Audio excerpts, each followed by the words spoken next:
This is a very simple acupressure technique to get rid of sore throat, cough and phlegm. First you have to support the inner edges of the two collarbone, the highest point, using the index and middle finger. First you have to support it, down drop 1 inch. Then you can go outside again 1 inch. This is the point of collarbone to the first rib.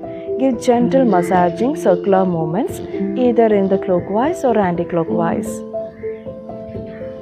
Thereafter, you can reverse the direction, devoting the circular movements.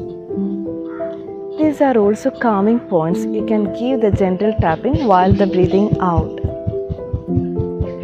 For the better results, you can incorporate eucalyptus oil or peppermint. One more point for the sore throat and get rid of phlegm. The midpoint between the collarbone, using the index finger, dig it, then you can massage gently. Can set the duration for 20 count or even the 1 minute. Feel better. Thank you.